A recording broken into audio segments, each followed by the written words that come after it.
Yes please ध्यान दीजिएगा ना। नेक्स्ट क्वेश्चन की तरफ हम बढ़ रहे हैं। According to diagram there are two sphere which are uniformly charged with volume charge density plus rho and minus rho respectively। But यहाँ पर दो स्फीयर आपको गिवन है, दोनों यूनिफॉर्मली चार्ज है और दोनों पर volume charge density magnitude wise same है, नेचर वाइज अपोजिट है। एक पॉजिटिव रॉ है, एक नेगेटिव रॉ है। ठीक है बच्चों, कोई दिक्कत नहीं। Their centre are at separation small a, दोनों के जो सेंटर है O1 O2 में गैप कितना है, small A. And the overlapping region is free of charge और न्यूट्रल, और जो दोनों स्फीयर का जो ओवरलैपिंग रीजन आपके सामने, ओवरलैपिंग पार्ट आपके सामने, ये न्यूट्रल है या फिर चार्जलेस है। ठीक है बच्चे। Find electric field strength at a general point P inside the overlapping region. ये जो ओवरलैपिंग रीजन है इसमें आपको कोई भी जनरल पॉइंट लेना P और उस पर क्या चाहिए, इलेक्ट्रिक फील्ड चाहिए। ठीक है, इलेक्ट्रिक फील्ड स्ट्रेंथ। तो देखिए ध्यान दीजिएगा, सुनिएगा। तो बच्चों इस ओवरलैपिंग रीजन में कोई भी एक रैंडम पॉइंट ले लेते हैं। हम लोग सपोज मैंने ले लिया पॉइंट P, ये रहा पॉइंट P। ठीक है, ये पॉइंट P लिया मैंने और पॉइंट P पर मेरी रिक्वायरमेंट है इलेक्ट्रिक फील्ड स्ट्रेंथ की। ठीक है, कोई दिक्कत नहीं। अब आपको पता होता कि कोई भी जो स्फीयर है, स्फीयर की नेचर बताने की जरूरत नहीं, डाइलेक्ट्रिक नेचर, तभी तो वॉल्यूम चार्ज डेंसिटी लिया आपने। अगर कंडक्टर होता तो आप सरफेस पर लेते, ऑब्वियस सी बात है, कोई दिक्कत वाली बात नहीं। तो यहाँ पर electric field inside the sphere कितना होगा, के क्यू, बेसिक फॉर्मूला ये तो होता है ना, कोई भी एक डाइलेक्ट्रिक स्फीयर है उसकी रेडियस कितनी होता है, कैपिटल आर, चार्ज कितना सपोज क्यू, और सेंटर उसे स्मॉल आर डिस्टेंस पर इनसाइड कोई भी पॉइंट ले लिया P, और पॉइंट P पर मुझे क्या चाहिए, इलेक्ट्रिक फील्ड स्ट्रेंथ चाहिए, इलेक्ट्रिक फील्ड इंटेंसिटी चाहिए। तो इलेक्ट्रिक फील्ड इंटेंसिटी का यही फॉर्मूला होता है, एक small are upon capital R q. Done बच्चों, मैं कुछ और नहीं, इससे एक स्टैंडर्ड रिलेशन ला रहा हूँ, ध्यान दीजिए। उसको आप डायरेक्ट भी याद रख सकते हैं, मैं आपको डिराइव करवा रहा हूँ, स्टेप्स में ले रहा हूँ। तो बच्चों ठीक है, 1/4 q small are upon capital R q, yes और नो दे सकते हैं। 3 मल्टीप्लाई 3 डिवाइड, कोई समस्या, कोई दिक्कत नहीं ना।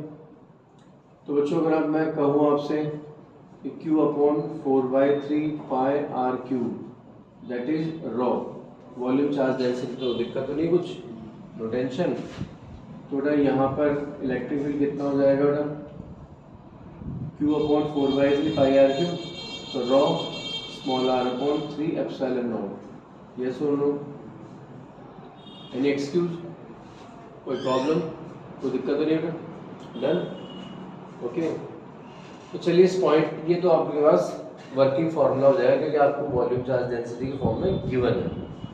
अब देखिए ध्यान दीजिए, पॉइंट भी आपको नजर आ रहा है, तो O1 जो पॉइंट है, सेंटर पॉइंट O, फिर वहां से पॉइंट P के लिए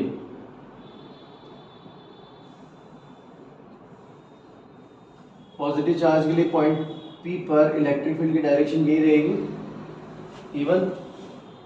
और सपोज रहा है जो डिस्टेंस है ना O1 से P की डिस्टेंस है मैंने ली स्मॉल a, और इसको अगर मैं वेक्टर a नहीं ले सकता, बेटा a मैं ऑलरेडी ले चुका हूँ, तो मैं इसको ले लेता हूँ R1। ठीक है, कोई दिक्कत नहीं बेटा, नो टेंशन, ओके। और इसे अगर मैं वेक्टर फॉर्म में ले तो R1 वेक्टर दे सकते हैं बेटा हम लोग इसे, यानी एक्सक्यूज, कोई प्रॉब्लम, कोई दिक्कत नहीं बेटा। जैसे यही है, इसको अगर मैं वेक्टर फॉर्म में लूँ,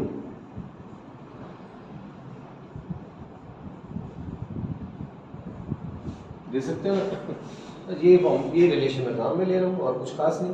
तो देखिए ध्यान दीजिएगा अच्छे से, तो electric field due to positive charge, तो देखिए E1 की वैल्यू कितनी आ गई, E1 कितना आ रहा है बच्चों, raw R1 vector upon 3 epsilon naught, yes और नो,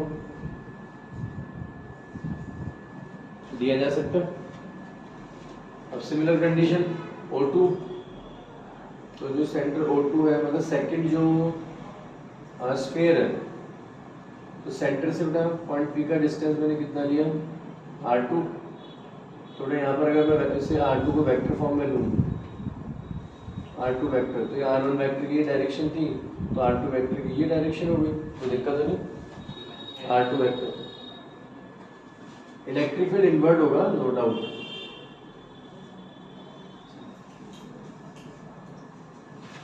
इलेक्ट्रिक फील्ड इन्वर्ट होगा, ठीक है। पोजीशन वेक्टर की बात अपन करेंगे, तो बेटा ध्यान दीजिए, जैसे O1 से पॉइंट P के लिए पोजीशन वेक्टर मैंने R1 वेक्टर लिया, तो O2 से P2 के लिए मतलब पॉइंट P के लिए position vector R2 vector, electric field की डायरेक्शन E2 आपके सामने।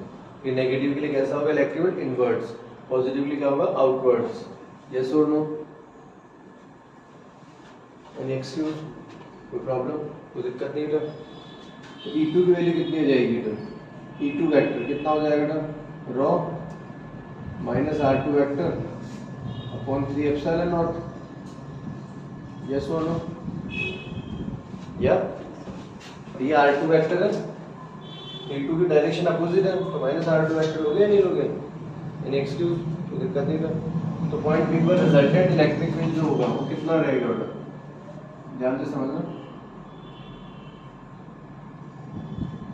रिजल्टेंट वैल्यू, रिजल्टेंट वैल्यू कितनी रहेगी, E1 vector plus E2 vector, okay. E1 vector, E2 vector, yes और नो? Any excuse? तो आप सोचिए, दिमाग लगाइए। According two triangles law, triangle law के अकॉर्डिंग अगर मैं इस ट्राइंगल को वापस से मैनेज करूँ, R1 vector minus R2 vector, ये होगा ना, this is R2 then minus R2। और बेटा ये जो डिस्टेंस कितना स्मॉल है, तो मैं अगर इसको स्मॉल ए वेक्टर ले लूँ, तो याद है ना, R1 vector minus R2 vector same sequence या सेम ऑर्डर हो गया, तो ए वेक्टर का अपोजिट सीक्वेंस हो गया क्या? तो ए वेक्टर आप क्या दे सकते हैं बच्चों, R1 vector minus R2 vector, then what is the resultant electric field, rho upon 3 epsilon naught small a vector. Yes, no? This is the answer.